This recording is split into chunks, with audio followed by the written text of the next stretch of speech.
Alhamdulillahirabbil alamin wassalatu wassalamu ala asrofil anbiya'i wal mursalin wa ala alihi washabihi rasulillahi ajmain.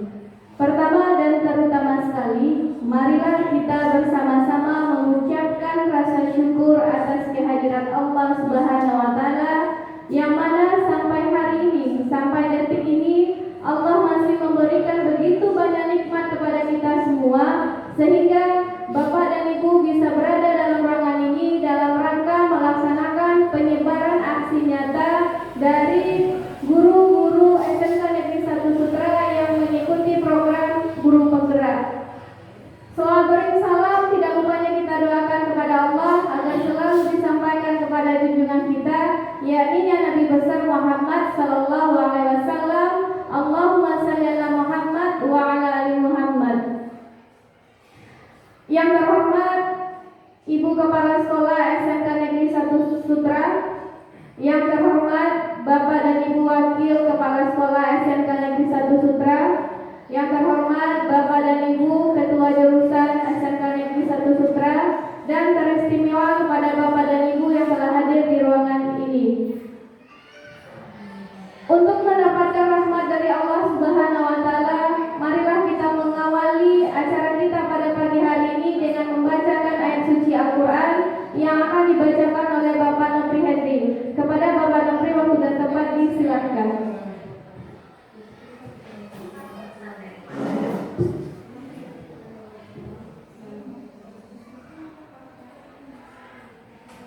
Assalamualaikum warahmatullahi wabarakatuh.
Lakum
Assalamualaikum warahmatullahi wabarakatuh. Terima kasih kami ucapkan kepada Bapak Nopri Hendrik. Untuk meningkatkan rasa nasionalisme kita, marilah kita sama-sama menyanyikan lagu Indonesia Raya yang akan dipimpin oleh Kodak Ibu Agnia Ningsih. Kepada Ibu Agnia disilahkan. Hadirin dimohonkan berdiri.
Hadirin dimohonkan duduk kembali.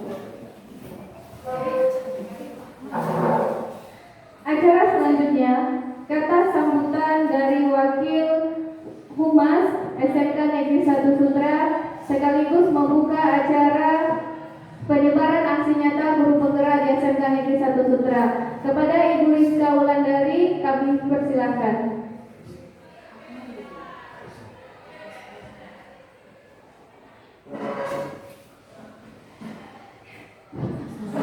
Terima kasih, Mbak Isa. Assalamualaikum warahmatullahi wabarakatuh.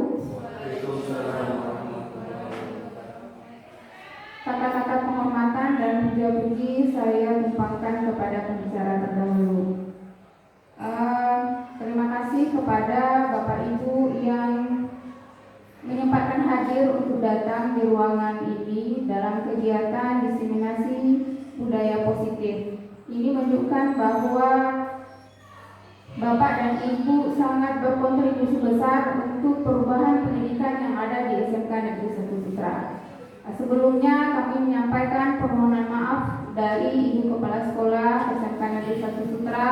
Beliau tidak bisa datang bersama kita untuk mengikuti kegiatan hari ini karena beliau ada tugas dinas yang tidak bisa beliau tinggalkan. Nah, harapan kami Bapak Ibu dengan kegiatan ini, yaitu kegiatan diseminasi budaya positif, kami berharap Bapak Ibu bisa memberikan perubahan baru dan perubahan positif bagi kemajuan pendidikan yang ada di SMK Negeri 1 Sutra. Untuk itu, dengan mengucap Bismillahirrahmanirrahim, kegiatan pengembasan budaya positif yang akan dibawakan oleh Bapak Erik Iswahyudi SPD, Ibu Nora Lydia Teresa SPD, Ibu Afnianingsi SPD, Ibu Yulianti SPD, Bapak Akmal SPD, dan Ibu Aisyah SPD dimulai. Assalamualaikum warahmatullahi wabarakatuh. Terima kasih kita ucapkan kepada Ibu Wakil Humas, Ibu Rizka Wulandari. Acara selanjutnya pembacaan doa yang akan dipimpin oleh Bapak Deprisal. Kepada Bapak Deprisal, waktu dan tempat disilahkan. Bismillahirrahmanirrahim. Assalamualaikum warahmatullahi wabarakatuh.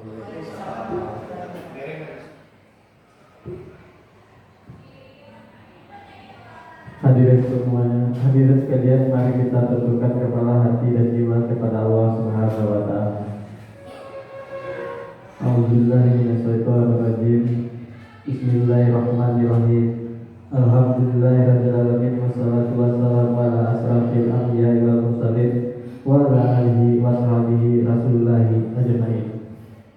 Allahumma ya Allah ya Tuhan kami, dengan mengucapkan puji dan syukur kehadiran-Mu atas segala rahmat dan karunia-Mu yang telah Engkau limpahkan kepada kami, kepada para pemimpin kami, kepada masyarakat negara kami. Ya Allah, ya Allah, ya Rabbana ya Qadir.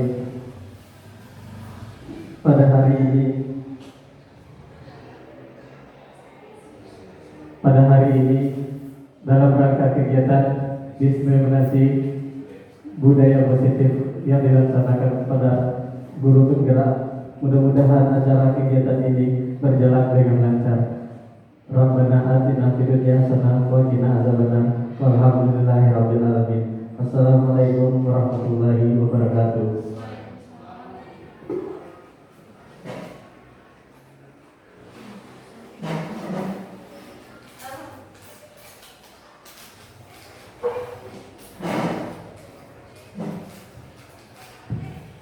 Terima kasih kami ucapkan kepada Bapak Deprisal. Semoga dengan pembacaan doa tadi, semua acara kita yang kita lakukan hari ini mendapatkan rahmat dari Allah dan semoga menjadi ladang pahala hendaknya bagi kita semua. Amin amin ya rabbal alamin. Baik Bapak dan Ibu, ini acara yang kita tunggu-tunggu, yaitu diseminasi budaya positif yang akan disampaikan oleh rekan-rekan kita dari guru penggerak dari SMK Negeri 1 Sutra. Bismillahirrahmanirrahim. Assalamualaikum warahmatullahi wabarakatuh. Alhamdulillahirrahmanirrahim. Wassalatu wassalamu ala asrafil anbiya'i wal mursalin wa ala alihi wa sahbihi rasulillahi ajmain. Pertama dan utama sekali, marilah sama-sama kita memanjatkan puji dan syukur kehadirat Allah Subhanahu wa taala atas limpahan nikmat Beliau. Kita masih diberikan kesempatan untuk hadir di ruangan ini untuk melanjutkan kegiatan diseminasi budaya positif di SMK Negeri 1 Sutra. Kemudian selawat beriringan salam tidak bosan-bosannya kita hadiahkan kepada junjungan besar kita Nabi besar Muhammad Sallallahu Alaihi Wasallam dengan mengucapkan Allahumma shalli ala sayyidina Muhammad wa ala ali sayyidina Muhammad. Yang saya hormati Ibu Kepala Sekolah yang diwakili oleh Wakil Kesiswaan, yang saya hormati Bapak Ibu yang telah hadir di ruangan ini mengikuti kegiatan diseminasi budaya positif. Baiklah Bapak Ibu semuanya, pada pagi hari ini saya akan melakukan diseminasi budaya positif yang merupakan implementasi budaya aksi nyata pendidikan calon guru penggerak.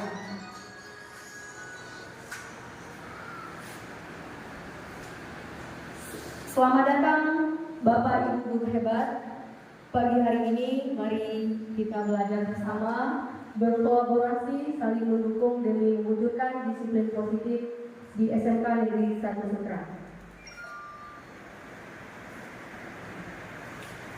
Adapun latar belakang kebudayaan positif ini tidak terlepas dari pemikiran Ki Dewantara, di mana beliau mengumpamakan sekolah sebagai sebuah ladang tempat bersemayamnya bibit.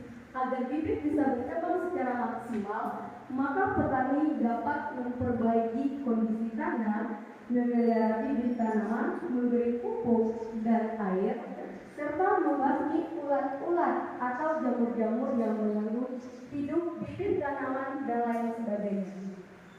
Dari uraian tersebut, kita dapat memahami bahwa sekolah diibaratkan sebagai tanah tempat bercocok tanam, sehingga guru harus membesarkan sekolah jadi lingkungan atau ladang yang menyenangkan, menjaga dan melindungi murid-murid dari hal-hal yang tidak baik. Dengan demikian, karakter murid tumbuh dengan baik sesuai dengan profil pelajar Pancasila. Maksudnya gini Bapak Ibu, sekolah ini kita ibaratkan sebuah ladang. Kita guru adalah petani, siswa kita adalah bibit tanaman, bisa dari dia padi atau jagung. Bagaimana kita menghasilkan padi atau jagung yang berkualitas itu tergantung pada petaninya. Sama juga dengan kita. Kalau kita pengen menghasilkan lulusan terbaik dari sekolah kita, tentu kita harus menjadi guru yang terbaik untuk mereka. Kita harus mengerti kebutuhan mereka.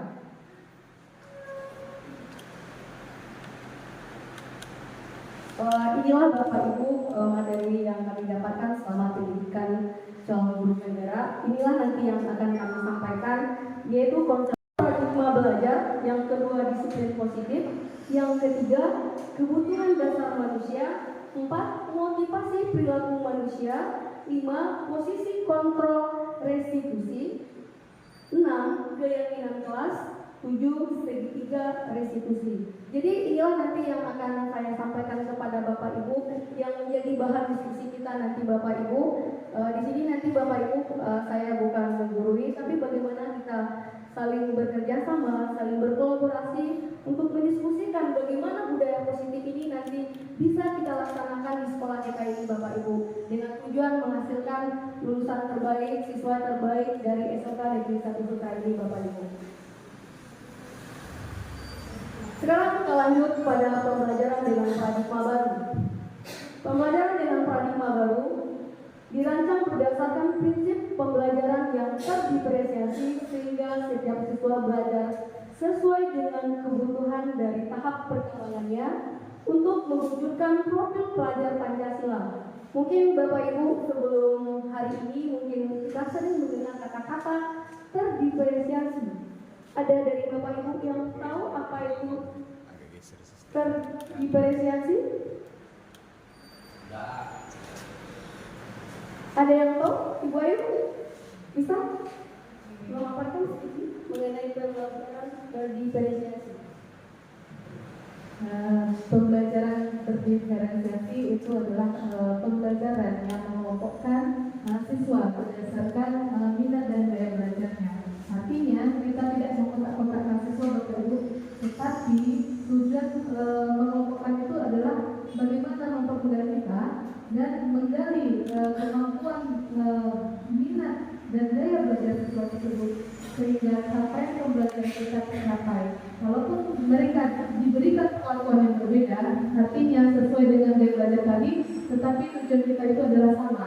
Ya, artinya begini Bapak Ibu, kalau CP-nya memanjat tiang, ya misalkan capaian pembelajarannya memanjat tiang, siswa tersebut boleh berbeda cara dalam memanjat tiang, tetapi intinya adalah bagaimana siswa tersebut mampu berkompetensi untuk memanjat tiang, walaupun cara kita mengajarnya, media yang diajarkan berbeda-beda, tetapi tujuannya adalah sama dengan mencapai suatu capaian pembelajaran. Gitu. Terima kasih. Terima kasih Bu Ayu, pemaparan yang sangat luar biasa. Jadi Bapak Ibu, tujuan pembelajaran dengan paradigma baru ini adalah bagaimana kita keluar dari zona nyaman kita Bapak Ibu yang selama ini kita ketahui.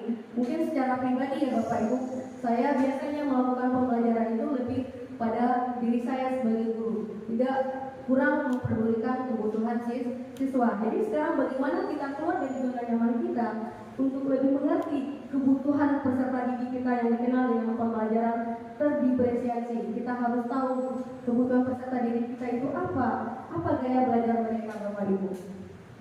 Kemudian mewujudkan profil Pancasila, sama kita ketahui bersama, profil Pancasila dan dimensi profil Pancasila itu adanya Bapak Ibu. Pertama, beriman dan bertakwa terhadap Tuhan yang Maha Esa dan berakhlak mulia. Kemudian berkebinekaan global, bergotong royong, kreatif, bernalar kritis dan mandiri. Sekarang kita lanjut pada materi yang kedua, yaitu disiplin positif. Ini ada pertanyaan Bapak Ibu. Ketika mendengar kata disiplin, apa yang terbayang di benak Bapak Ibu? Atau apa yang terlintas di pikiran Bapak Ibu? Ayo Bapak Ibu, kalau kita mendengar kata disiplin, apa yang kira-kira yang terbayang di pikiran Bapak Ibu? Tepat waktu. Oke. Kalau sekarang mendengar kata-kata disiplin, apa yang ada di pikirannya Bapak Ibu? Kasus siswa. Apalagi Bapak Ibu? Kalau kita mendengar kata disiplin, apa yang terpikir sama kita Bapak Ibu? Sesuai dengan aturan. Apalagi hukuman.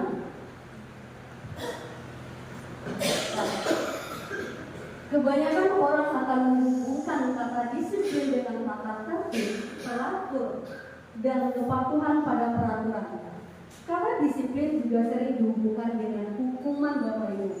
Padahal itu sungguh berbeda. Karena belajar dengan disiplin positif tidak harus memberikan hukuman. Justru itu adalah suatu alternatif terakhir dan kalau perlu tidak digunakan sama sekali. Jadi Bapak Ibu, kalau selama ini kita beranggapan dengan memberikan hukuman kita dapat mendisiplinkan siswa kita, ternyata itu adalah cara yang salah Bapak Ibu. Bukan berarti kita tidak boleh memberikan hukuman Bapak Ibu, tapi hukuman ini adalah cara terakhir yang harus kita gunakan. Kalau bisa Bapak Ibu, kita tidak boleh menggunakan yang namanya hukuman untuk mewujudkan disiplin ini Bapak Ibu.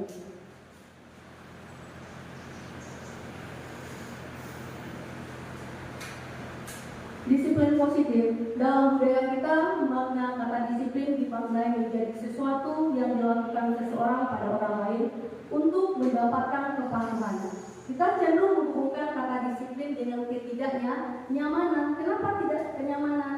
Karena kita beranggapan selama ini disiplin itu adalah hukuman Bapak Ibu, sehingga merasa tidak nyaman. Sebagai pendidik atau kita sebagai guru, tujuan kita adalah menciptakan anak-anak yang memiliki disiplin diri sehingga mereka bisa berperilaku dengan mengacu pada nilai-nilai kebajikan universal dan memiliki motivasi intrinsik bukan ekstrinsik.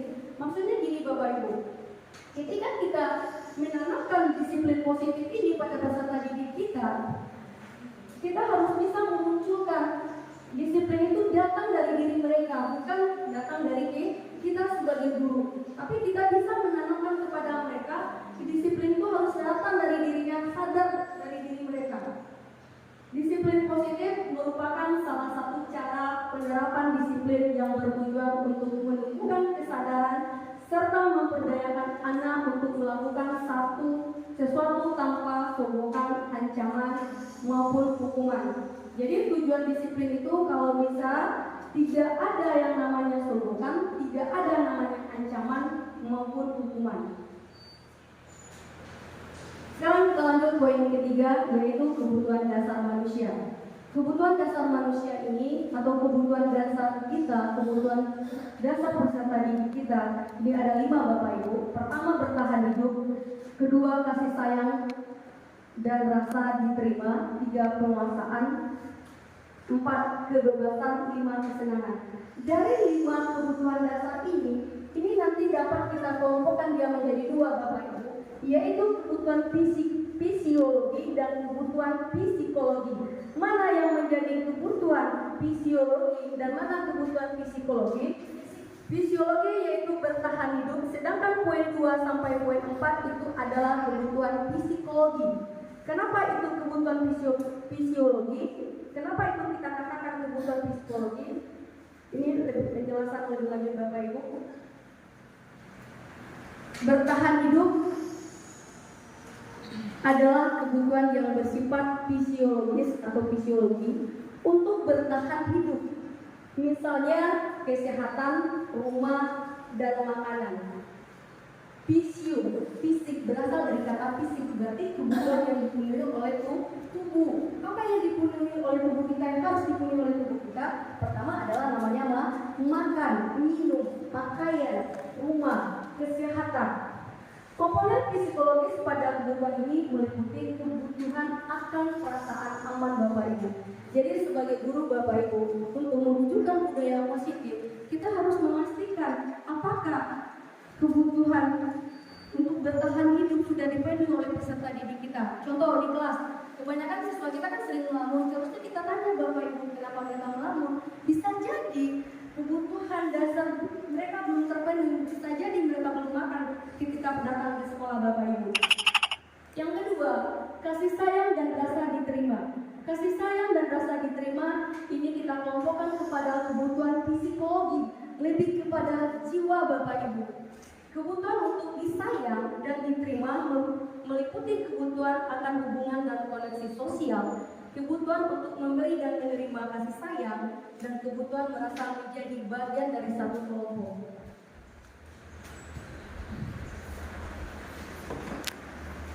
Sekarang lanjut kebutuhan ketiga, yaitu penguasaan atau kebutuhan pengakuan atas kemampuan. Kebutuhan ini juga termasuk psikologis ya Bapak Ibu. Kebutuhan ini berhubungan dengan kekuatan untuk mencapai sesuatu, menjadi kompeten, menjadi terampil, diakui atas prestasi dan keterampilan kita, didengarkan dan memiliki rasa harga diri. Kebutuhan ini meliputi keinginan untuk dianggap berharga, bisa membuat perbedaan, bisa membuat pencapaian, kompeten, diakui, dihormati. Ini meliputi keinginan untuk meninggalkan pengaruh. Kebebasan atau kebutuhan akan pilihan. Setiap individu pasti butuh yang namanya kebebasan Bapak Ibu. Apalagi siswa kita. Kebutuhan untuk bebas adalah kebutuhan akan kemandirian, otonom, memiliki hak pilih. Di sini kalau kita kaitkan dengan peserta didik Bapak Ibu, ini berhubungan nanti kepada gaya belajar mereka. Nah, jadi kita memberikan kebebasan kepada siswa kita sesuai dengan gaya belajar mereka, sesuai dengan yang saya paparkan di awal paradigma pelajaran baru, yaitu bagaimana kita memahami pembelajaran berdiferensiasi. Kemudian kita lihat kebutuhan yang kelima, yaitu kesenangan, kebutuhan untuk merasa senang. Kebutuhan akan kesenangan adalah kebutuhan untuk mencari kesenangan bermain, tertawa, bayangan hidup tanpa menikmati apapun, betapa menyedihkan.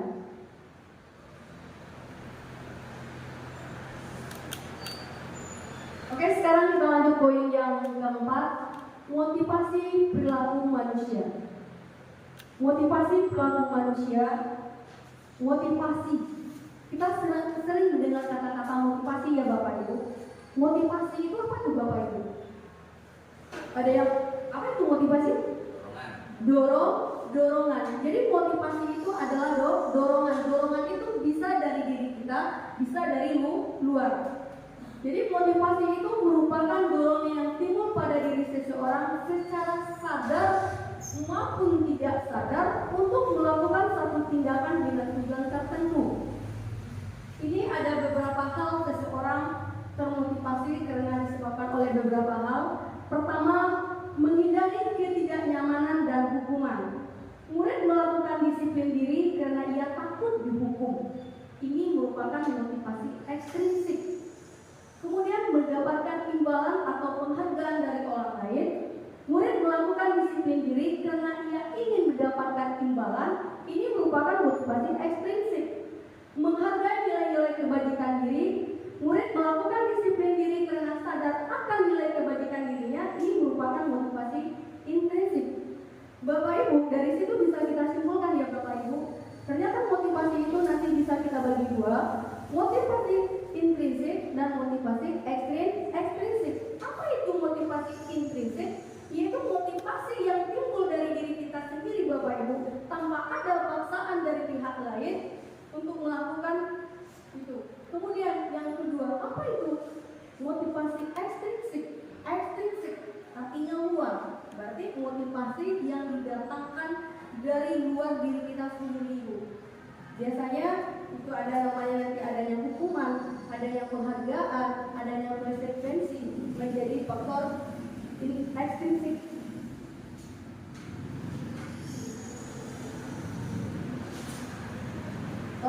teori motivasi yang berhubungan dengan yang tadi yang saya sampaikan tadi. Bapak Ibu, di sini ada 3 permasalahan atau 3 soal atau 3 pertanyaan.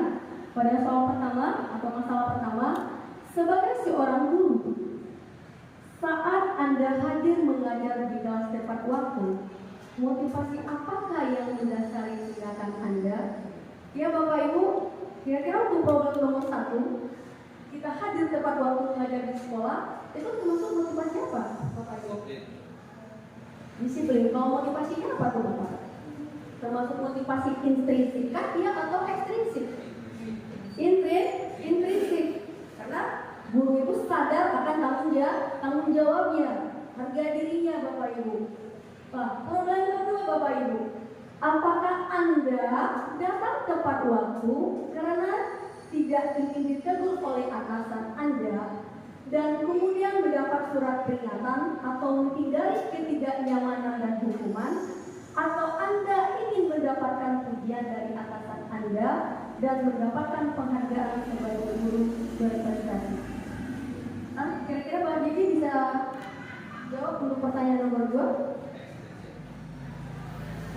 Apakah Anda datang tepat waktu karena tidak ingin ditegur oleh atasan Anda dan kemudian mendapat surat peringatan, atau Anda ingin mendapatkan pujian?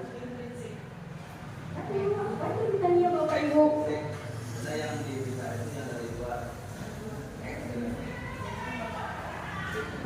Terima kasih.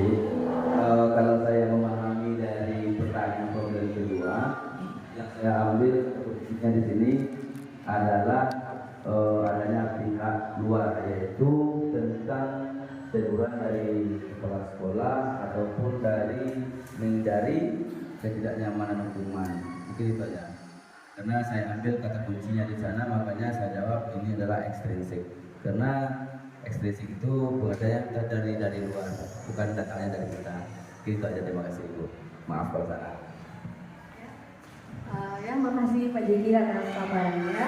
Kita lihat kembali Bapak Ibu soal yang nomor 2. Di situ ditanya Bapak Ibu, apakah Anda akan datang tepat waktu karena tidak ingin ditegur oleh atasan? Yang ditanya bukan motivasinya Bapak Ibu. Yang ditanya apakah yang akan Bapak Jeki lakukan? Nah, kira-kira kalau seperti itu apa yang akan kita lakukan Bapak Ibu sebagai guru Bapak Ibu? Apakah kita akan datang tepat waktu? Pasti. Walaupun tidak ditegur, walaupun tidak dia kasih hukuman, kita tetap datang tepat waktu Bapak Ibu. Berarti di diri kita sudah ada motivasi intrinsik Bapak Ibu.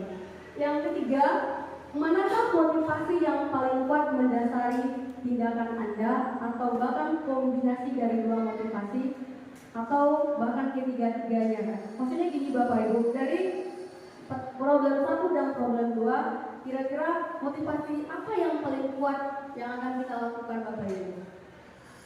Motivasi intrinsik atau ekstrinsik? Intrinsik. Intinya Bapak Ibu, sebagai guru yang baik, jangankan guru yang baik, sebagai manusia lah kita Bapak Ibu, kalau bisa apa-apa yang kita lakukan, kita harus mengutamakan motivasi intrinsik Bapak Ibu.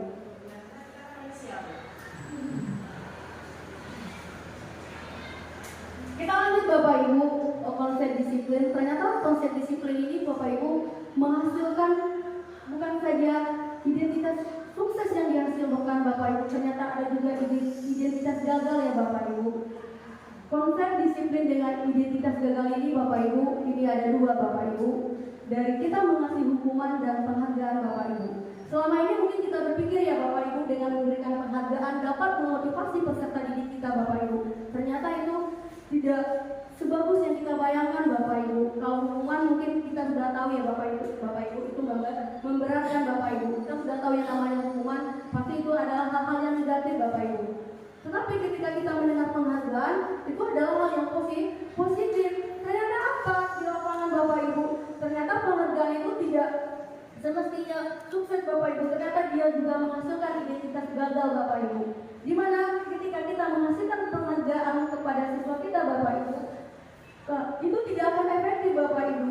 Kenapa tidak efektif Bapak Ibu? Kebanyakan siswa kita kalau tidak ada penghargaan, misal di kelas kita Bapak Ibu, tentu ada siswa kita yang intelektualnya bagus, ada yang kemampuannya di bawah rata-rata. Ketika siswa yang kemampuannya bagus sudah mendapat nilai 100 sesuai dengan janji yang diberikan oleh guru tadi, maka yang siswa kita yang biasa-biasa itu nggak berpikir lagi Bapak Ibu, mereka beranggapan alah kumah si A kumah yang dapat nilai kumah dan dapat penghargaan sama ibu rumah. Pasti bahasa-bahasa seperti itu akan keluar nanti sama anak kita Bapak Ibu. Kemudian merusak hubungan Bapak Ibu. Apa yang dikatakan merusak hubungan di sini Bapak Ibu? Timbulnya sifat iri Bapak Ibu. Ketika si A terus yang mendapat penghargaan, maka si B Bapak Ibu yang tidak memiliki kompetensi untuk itu, maka mereka akan iri kepada si A Bapak Ibu. Kemudian mematikan kreativitas. Berikutnya menghukum dengan sistem ranking Bapak Ibu. Kemudian merampas hak menghargai dirinya. Identitas sukses Bapak Ibu. Jadi dari konsep disiplin tadi Bapak Ibu, ada identitas gagal, ada identitas sukses. Identitas sukses ini dapat kita hasilkan dari menggunakan konsekuensi dan restitusi. Di konsekuensi ini Bapak Ibu, murid taat nanti akan peraturan, mencoba mengontrol anak dengan penguatan positif, menghilangkan hak waktu jeda seorang diri, penahanan, kemudian sudah diketahui masuk akal, dibuat oleh guru dan murid, kemudian membantu guru menyatakan peraturan, melakukan peringatan dan menerapkan konsekuensi. Sedangkan untuk restitusi, murid atau anak belajar memecahkan masalah. Di restitusi itu anak sudah mampu untuk memecahkan masalah Bapak Ibu. Kemudian anak paham bahwa dirinya sendiri yang memegang kendali kontrol. Jadi kalau kita terapkan restitusi Bapak Ibu, anak sudah memegang kendali kontrol, tidak kita lagi sebagai guru, tapi guru kita sebagai guru hanya sebagai fasilitator saja Bapak Ibu. Kemudian guru, murid atau anak tidak kehilangan waktu, namun bersemangat untuk memperbaiki diri. Kemudian berupa undangan untuk mengadakan restitusi dibuat oleh murid, memuat guru menyebutkan keyakinan kelas membimbing kerangka ajuan berpikir restitusi murid. Konsep disiplin dengan memberikan hukuman berdasarkan bagian yang saya paparkan tadi Bapak Ibu, maka kita bisa menyimpulkan bahwa hukuman bersifat tidak terencana atau datang tiba-tiba. Anak atau murid tidak tahu apa yang akan terjadi dan tidak dilibatkan. Hukuman ini bersifat satu arah dari pihak guru yang memberikan dan murid hanya menerima suatu hukuman tanpa melalui satu kesepakatan atau pengaruh dari pihak guru, baik sebelum atau sesudahnya. Hukuman yang diberikan bisa berupa fisik maupun psikis. Murid disakiti oleh suatu perbuatan atau kata-kata. Jadi hukuman itu Bapak Ibu tidak hanya berupa fisik, tapi hukuman itu juga berupa perkataan yang dikenal dengan non-verbal dari Bapak Ibu. Kemudian disiplin konsekuensi yang menghasilkan nanti identitas sukses Bapak Ibu. Sementara disiplin dalam bentuk konsekuensi sudah terencana. Kalau tadi di hukuman belum terencana, disiplin sudah terencana ya Bapak Ibu, atau sudah disepakati antara pihak guru dengan siswa, sudah dibahas dan disetujui oleh murid dan guru. Umumnya bentuk-bentuk konsekuensi dibuat oleh pihak guru dan murid sudah mengetahui sebelum konsekuensi yang akan diterima bila ada pelanggaran. Jadi konsekuensi ini lebih bagus daripada hukuman. Kalau tadi hukuman satu arah, kalau ini sudah dua arah, sudah ada pihak guru dan pihak murid. Konsekuensi biasanya diberikan berdasarkan satu data yang umumnya dapat diukur. Misalnya setelah 3 kali tidak diselesaikan tugasnya pada batas waktu yang diberikan, atau murid melakukan kegiatan di luar kegiatan pembelajaran seperti mengobrol dalam kegiatan pembelajaran dan harus menyelesaikan tugas yang ketinggalan nanti pada waktu jam istirahat. Jadi itu bedanya hukuman Bu. Kalau hukuman datang secara tiba-tiba, ketika siswa kita melakukan pelanggaran, kita kasih hukuman langsung tanpa ada kesepakatan. Namun konsekuensi nanti ada kesepakatan dulu kalau mereka melanggar aturan. Jadi nanti kita ambil waktu yang lain untuk mengerjakan tugasnya Bapak Ibu. Pada konsekuensi, murid tetap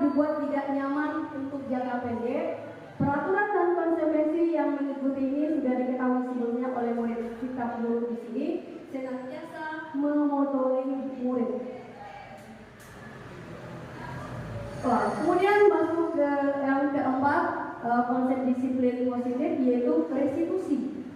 Restitusi adalah proses menciptakan kondisi bagi murid untuk memperbaiki kesalahan mereka sehingga mereka bisa kembali ke kelompok mereka dengan karakter yang lebih kuat. Ciri-ciri restitusi, pertama, bukan menembus kesalahan ya Bapak Ibu, namun belajar dari kesalahan, memperbaiki hubungan, tawaran bukan paksaan, menguatkan dan fokus pada solusi, menuntun untuk melihat dalam diri, fokus pada karakter bukan tindakan. Bapak Ibu, ini ada pertanyaan Bapak Ibu. Mencatat 100 kali di dalam buku kalimat saya tidak akan terlambat lagi karena terlambat ke sekolah. Kira-kira ini termasuk konsep disiplin hukumankah atau sanksi Bapak Ibu?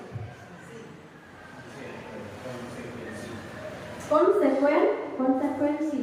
Nah, jadi Bapak Ibu dari pertanyaan tadi, berarti itu adalah konsekuensi yang telah disepakati sebelumnya Bapak Ibu. Nah, ini ada contoh perbedaan satu siswa yang sering tidak mengerjakan PR Bapak Ibu. Kalau kita sebagai penghukum Bapak Ibu, maka kita memberikan perlakuan kepada siswa kita tadi, yaitu marah-marah pada siswa kita Bapak Ibu kalau dia tidak mengerjakan PR-nya Bapak Ibu. Kalau kita mengambil konsekuensi, maka tindakan kita sebagai guru memberikan konsekuensi untuk mengerjakan PR-nya saat istirahat, atau kita suruh dia mengerjakan 3 kali lipat dari tugas yang seharusnya Bapak Ibu.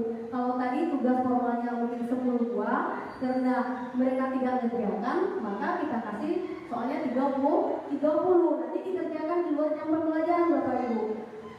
Kemudian kalau kita ngambil restitusi Bapak Ibu, maka yang kita lakukan sebagai guru menanyakan kembali keyakinan kelas atau dirinya yang membantu siswa menyelesaikan masalah. Kemudian kita sebagai guru terbuka dan siswa menghormati dirinya dan orang lain. Bapak Ibu, sekarang kita lanjut posisi kontrol. Posisi kontrol itu ada 5 Bapak Ibu. Pertama sebagai penghukum, yang kedua membuat rasa bersalah, yang ketiga teman, yang keempat pemantau, yang kelima manajer. Bapak Ibu, saya yakin dan percaya sebenarnya 5 posisi kontrol ini sudah pernah kita lakukan, tapi kita belum dari yang kelima itu kita belum tahu mana yang terbaik ya Bapak Ibu. Nah, Bapak Ibu, dari kelima posisi kontrol itu benar Bapak Ibu pernah melakukannya Bapak Ibu? Benar. Nah, jadi kita lihat dulu ya Bapak Ibu penggunaannya masing-masingnya, kira-kira nanti mana yang terbaik dari yang kelima ini Bapak Ibu yang harus kita terapkan nanti untuk mewujudkan budaya positif di sekolah kita Bapak Ibu. Ini ada 5 posisi kontrol.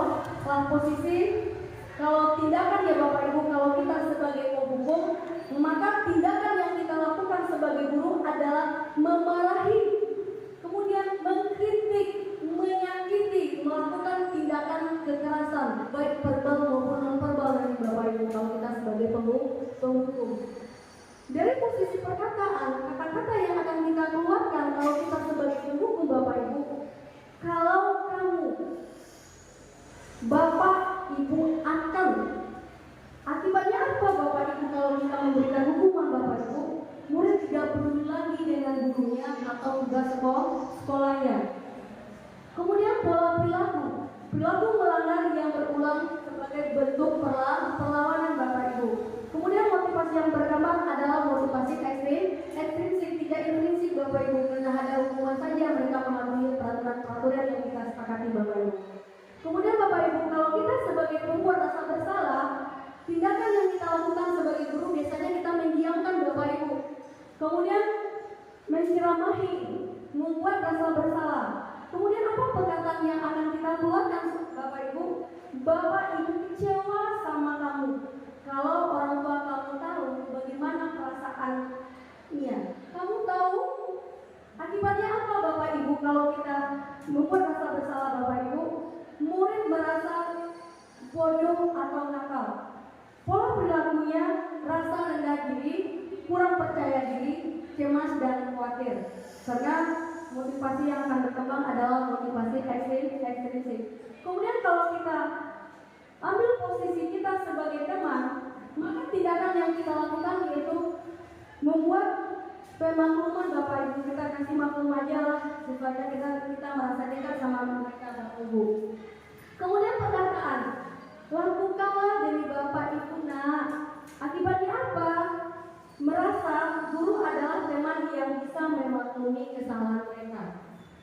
Pola perilakunya menjadikan teman tergantung dan cenderung menunggu Bapak Ibu. Jika mereka ada masalah Bapak Ibu, maka anak ini menunggu guru yang dianggap dekat dengan dia tadi Bapak Ibu untuk mengurus mereka Bapak Ibu. Kemudian motivasi yang berkembang juga motivasi ekstrinsik Bapak Ibu. Kemudian kalau kita ambil sebagai pengontrol Bapak Ibu, maka tindakan kita sebagai guru adalah memantau, mencatat semua tindakan-tindakan yang dilakukan oleh peserta didik kita. Kemudian perkataan yang akan keluar, kamu sudah tahu aturannya. Akibatnya apa Bapak Ibu? Murid mempertanyakan konsekuensi perbuatannya. Pola perilaku orientasi pada ganjaran dan hadiah. Motivasi yang berkembang juga motivasi ekstensi Bapak Ibu. Kemudian yang kelima Bapak Ibu, kalau posisi manajer yang kita ambil Bapak Ibu, maka tindakan yang akan kita lakukan adalah bertanya dan membuat kesepakatan. Perkataan, apa sebenarnya harapanmu? Akibatnya apa yang bisa saya lakukan untuk memperbaiki? Pola perilaku, disiplin diri dalam diri. Kemudian motivasi berkembang adalah motivasi intrinsik. Jadi Bapak Ibu, dari 5 posisi kontrol restitusi yang saya paparkan di depan ini adalah Bapak Ibu, yang terbaik itu adalah posisi manajer ya Bapak Ibu. Jadi kalau selama ini kita belum melaksanakan posisi kita pada posisi manajer, mari sekarang kita berubah, perlahan-lahan berubah Bapak Ibu. Karena untuk mencapai itu mungkin tidak mudah Bapak Ibu, tapi kita mencoba cara yang lebih baik Bapak Ibu.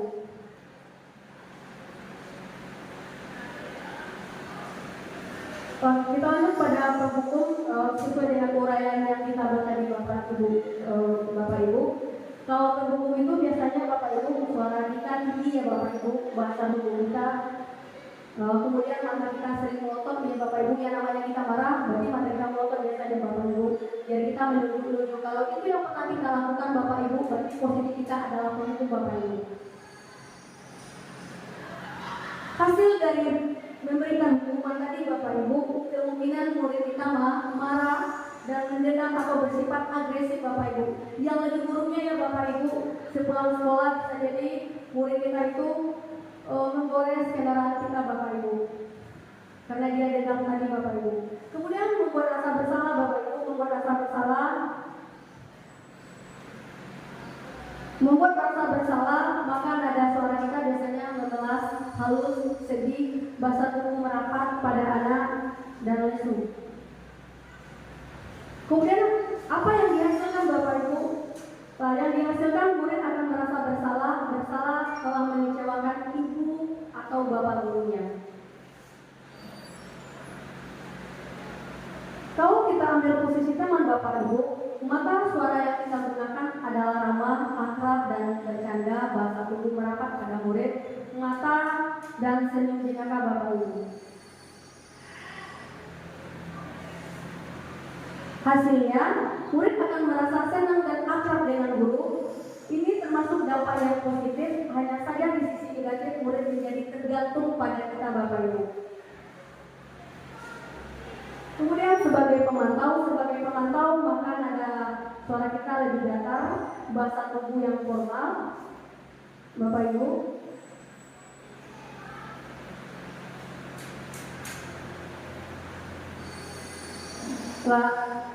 Hasilnya, murid memahami konsekuensi yang harus dijalankan karena telah melanggar salah satu peraturan sekolah. Guru tidak menunjukkan suatu emosi yang berlebihan menjadi marah atau membuat rasa bersalah. Yang terakhir adalah posisi manajer.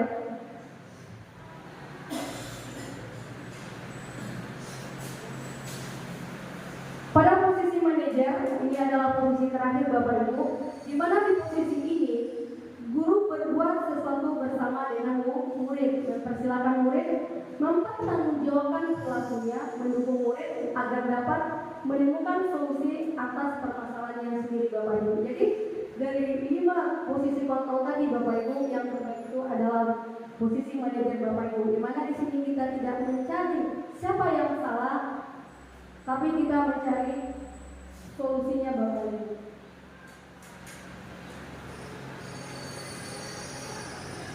Bisa jadi dalam praktek pendalaman disiplin sehari-hari kita akan kembali ke posisi teman atau pemantau karena murid yang ditangani belum siap diajak berdiskusi atau diundang melakukan restitusi. Namun perlu disadari tujuan akhir dari 5 posisi kontrol seorang guru adalah mencapai posisi manajer, di mana di posisi inilah murid menjadi pribadi yang mandiri, merdeka, dan bertanggung jawab atas segala perilaku dan sikapnya, yang pada akhirnya dapat menciptakan lingkungan positif, aman, dan nyaman.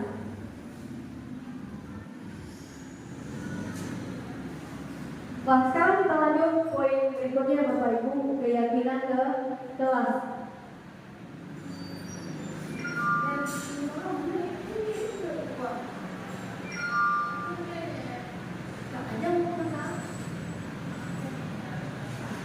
Oke Bapak Ibu, kita lanjut poin berikutnya yaitu keyakinan kelas. Mengapa keyakinan kelas? Kenapa tidak peraturan kelas saja? Ini ada 2 pertanyaan Bapak Ibu. Pertama, mengapa kita memiliki peraturan tentang penggunaan helm pada saat mengendarai kendaraan pada roda 2 atau motor? Yang kedua, mengapa kita memiliki peraturan tentang penggunaan masker dan mencuci tangan setiap saat? Bu Eksa, kira-kira bisa untuk bantu 2 pertanyaan. Baik Ibu Agnia, terima kasih atas kesempatannya. Di sini saya mencoba memaparkan apa yang saya analisis dari pernyataan pertama dan pertanyaan kedua. Yang pertama yaitu mengapa kita memiliki peraturan tentang penggunaan helm pada saat mengendarai kendaraan pada roda 2 atau motor.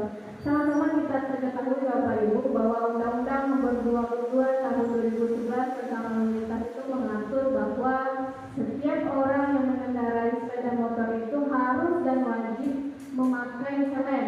Ini adalah dibuat oleh pemerintah dalam bentuk undang-undang bahwa ini tujuan memberikan penyelamatan atau melindungi pengendara ketika mereka mengendarai roda 2 atau mengendarai sepeda motor. Mungkin di awalnya kita menyadari ada aturan berarti kita harus mematuhi. Awalnya mungkin kita terpaksa, kita merasa ini harus dilakukan karena kalau tidak dilakukan pasti ada sanksi, apakah itu tilang, kemudian kita membayar denda. Nah, setelah ini kita lakukan secara terus-menerus dan kemudian secara kontinuitas yang lebih tinggi, ternyata ketika kita mulai di lapangan, ternyata hal ini memang penting untuk kita. Ketika kita misalkan ya kita di jalan itu mendapatkan musibah kecelakaan, ternyata hal ini benar-benar bisa melindungi kepala kita dan ini mengurangi resiko tingkat kecelakaan yang tinggi.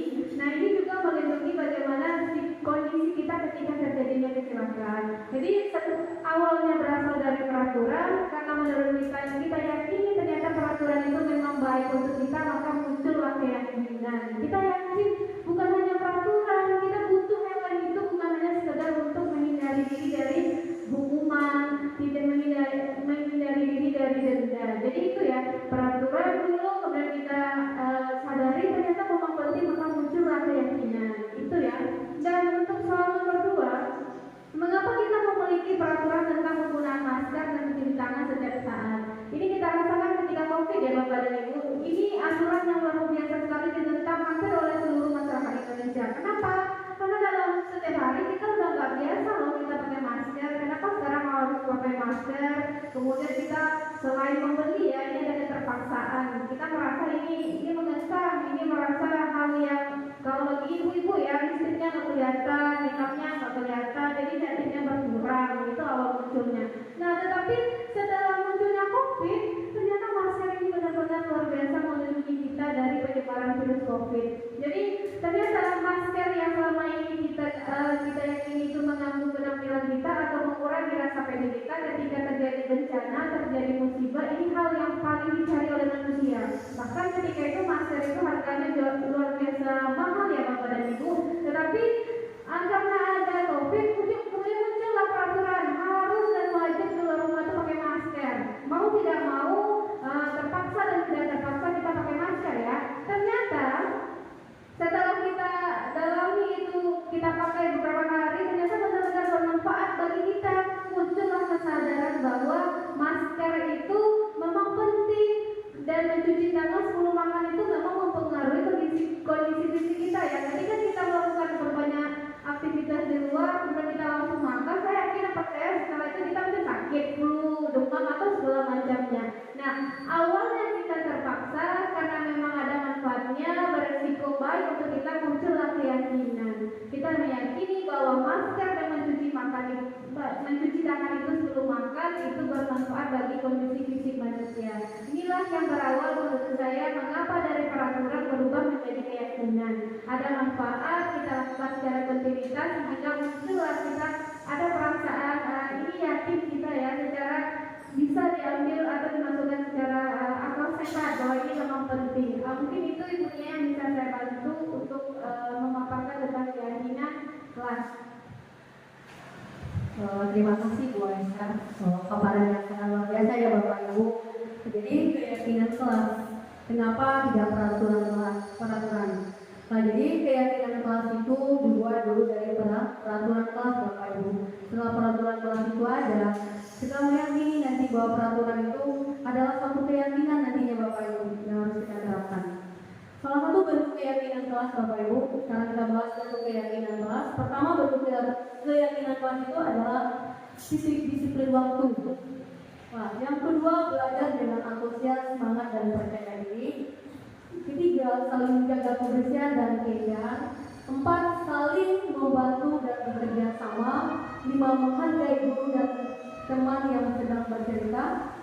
6, selalu menerapkan senyum, sapa salam, sopan santun ya Bapak Ibu, ini sudah kita terapkan di sekolah kita. Yang 5, gemar membaca dan menulis sebagai budaya literasi. Maksudnya gini Bapak Ibu, untuk keyakinan kelas itu, hal-hal yang kita munculkan adalah hal-hal yang bersifat positif Bapak Ibu. Sebenarnya bentuk keyakinan kelas ini sudah kita terapkan juga di sekolah kita, Bapak Ibu. Nah, sekarang kita lanjut bagaimana pembentukan keyakinan kelas. Pertama, lebih abstrak dari peraturan.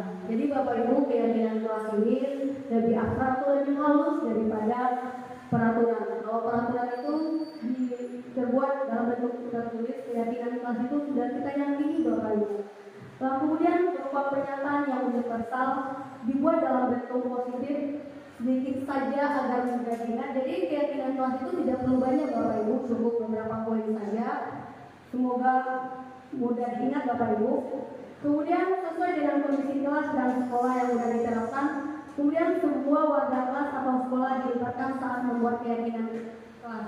Jadi keyakinan kelas atau keyakinan sekolah, kalau keyakinan sekolah Bapak Ibu, berarti kita melibatkan semua pihak yang ada di sekolah Bapak Ibu. Kalau keyakinan kelas mungkin kita melibatkan murid dengan kita aja Bapak Ibu.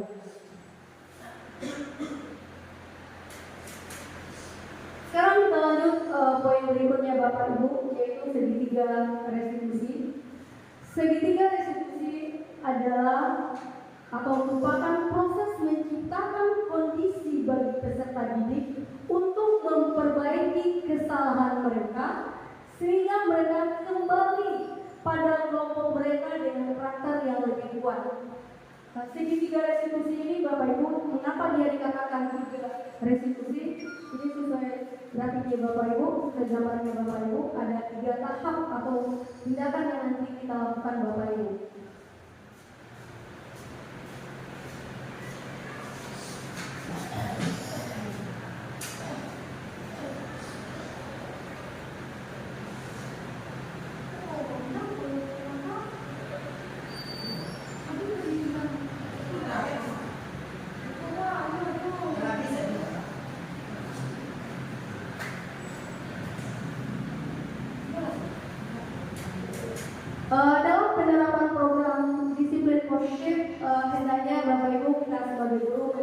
standar kepribadian profesional dan sosial yang baik, di mana guru mampu berefleksi pada posisi kontrol saat ini. Bagaimana perjalanan dirinya sebagai seorang among posisi manajer yang menuntun murid-murid menjadi insan yang mandiri, merdeka dan bertanggung jawab Bapak Ibu. Program disiplin positif Bapak Ibu, kita sebagai guru harusnya memiliki standar kepribadian profesional dan sosial ya Bapak Ibu. Kenapa demikian Bapak Ibu? Karena sebagai guru kita harus mampu berefleksi pada posisi kontrol saat ini Bapak Ibu.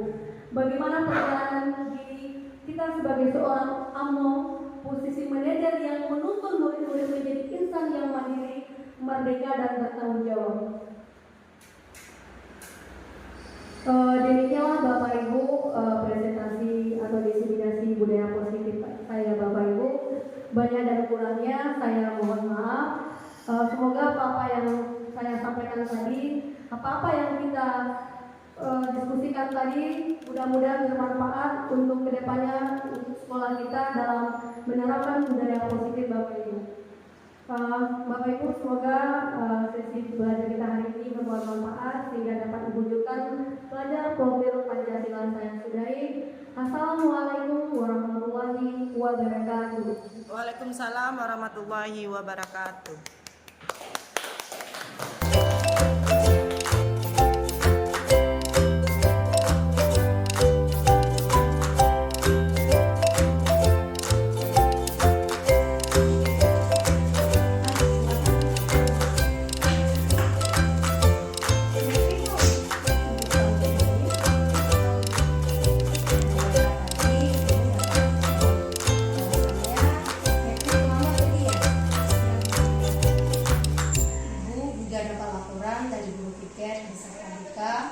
Kata beliau, Netri akhir-akhir ini sering terlambat. Apa betul laporan dari Bapak Ibu tersebut? Ya Bu. Seingat Netri, sudah berapa kali datang terlambat? Seingat saya Bu, sudah 5 kali saya terlambat. Menurut Netri, datang terlambat ke sekolah dan tidak mengikuti pelajaran yang pertama, apakah itu sebuah kesalahan bukan? Iya Bu. Oke, baiklah. Sebenarnya berbuat kesalahan itu adalah hal yang manusiawi. Setiap orang pasti pernah melakukan kesalahan, tetapi hal yang terpenting adalah bagaimana kita belajar dari kesalahan tersebut dan bagaimana kita memperbaikinya. Netri setuju? Iya Bu, saya sangat setuju. Oke, sekarang mari kita cari solusinya bersama-sama ya. Oke Bu. Nah, sampai saat ini Netri kan sudah sering terlambat sampai 5 kali. Tentu Netri ada alasan tertentu. Sekarang Ibu ingin tahu apa alasan Netri akhir-akhir ini sering terlambat sehingga tidak mengikuti pembelajaran di jam pertama. Akhir-akhir ini saya sering begadang Bu, karena main game dengan teman-teman. Jadi kurang tidur dan bangun pagi tersebut susah bangun. Akhirnya bangun kesiangan dan terlambat berangkat ke sekolah. Oke. Netri masih ingat nggak tentang kesepakatan kelas yang telah kita sepakati bersama? Ingat Bu, masih ingat. Nah, misalnya datang terlambat ke sekolah sudah sesuai belum dengan keyakinan kelas kita? Tidak Bu. Oke, kalau begitu keyakinan kelas mana yang telah Netri langgar? Disiplin Bu. Baik. Menurut Netri, ini apakah disiplin itu penting untuk Netri? Penting Bu, karena disiplin itu membuat saya datang ke sekolah tepat waktu dan membuat saya belajar menghargai waktu. Nah, betul sekali. Menghargai waktu itu sangat penting dan tentunya sangat bermanfaat untuk kita. Sama halnya kita menghargai orang-orang di sekitar kita. Dengan disiplin kita bisa menghargai waktu. Tentu tidak akan ketinggalan jam dan tugas-tugas tidak menuntut. Ya Bu, saya minta maaf. Saya sangat menyesal datang terlambat ke sekolah. Baiklah, dengan menyadari kesalahan ini sudah sangat baik untuk diri Netri. Nah, bagaimana cara Netri untuk tidak datang terlambat lagi ke sekolah? Saya akan berusaha untuk tidak tidur lebih awal dan tidak bermain game sampai larut Nah, kita sudah menemukan solusi agar tidak terlambat lagi datang ke sekolah. Setelah ini Ibu akan menghubungi orang tua Nutri ya, untuk membantu mengingatkan supaya disiplin waktu dan tidak bergadang main game sampai larut malam lagi. Dan Ibu akan memantau kepada guru piket dan guru BK terhadap perkembangannya ya Netri. Baik Bu. Setelah ini silakan Netri kembali ke kelas ya. Tetap semangat untuk disiplin mempersiapkan masa depan yang cemerlang. Baik Bu, terima kasih. Assalamualaikum Bu. Ya, silakan ke kelas ya nak. Selsi, tadi Ibu mendapat laporan bahwa Selsi tadi hampir ribut di dalam kelas. Apakah laporan tersebut benar adanya? Iya Bu. Tentu ada penyebabnya dari hal tersebut, bukan? Boleh Selsi ceritakan apa yang terjadi di dalam kelas tadi? Iya Bu, tadi sewaktu jam pelajaran bersama Bu Riri Buspareni, Mary tidak membuat tugas yang diberikan Bu Riri pada minggu lalu. Kemudian Mary mengambil untuk tugas saya tanpa meminta izin terlebih dahulu kepada saya Bu. Tentu saya marah Bu, dan juga Mary tidak kali ini saja mencontek tugas yang telah saya buat. Seperti itu kejadiannya tadi Selsi. Iya Bu, saya marah karena untuk membuat tugas tersebut saya sudah berusaha semaksimalnya sampai saya tidur agak larut malam Bu. Kemudian Mary hanya mau mengambil dan mengerjakan tugas saya juga. Baiklah Selsi, Ibu paham dengan apa yang Selsi rasakan saat itu, dan wajar saja Selsi marah. Kita sebagai manusia, hal tersebut adalah lumrah. Tetapi ada satu hal yang mungkin Selsi lupa sewaktu itu. Apakah Selsi tahu? Iya Bu, Selsi tahu Bu. Kalau Ibu boleh tahu, menurut Selsi, keyakinan kelas mana yang Selsi sudah langgar berdasarkan sikap Selsi kepada Mary? Sabar dan menghargai orang lain. Baiklah, dalam menghadapi suatu masalah, kita harus sabar dan tetap berpikir jernih. Dan sesama teman kita harus saling menghargai ya. Kita tidak boleh langsung tersulut emosi dan amarah. Hal tersebut tidak baik dan dapat menimbulkan masalah baru. Baik, siap Bu, saya mengaku bersalah Bu. Saya langsung marah kepada Mary dan tidak menghargainya. Saya menyesal atas sikap saya dan saya meminta maaf Bu. Baiklah, dengan Selsi memahami kesalahan Selsi dan meminta maaf adalah suatu hal yang sangat baik. Salah satu guru terbaik adalah belajar dari kesalahan. Perbaiki suatu kesalahan adalah hal yang sangat baik. Untuk itu, mari kita cari solusi terbaik dari masalah tersebut. Baik Bu. Selsi kan sudah menyadari bahwa tindakan Selsi tersebut salah. Kira-kira hal apa yang bisa Selsi lakukan untuk memperbaiki kesalahan tersebut? Saya akan belajar untuk mengendalikan emosi agar tidak cepat marah Bu. Saya akan mengontrol diri dan saling menghargai sesama teman Bu.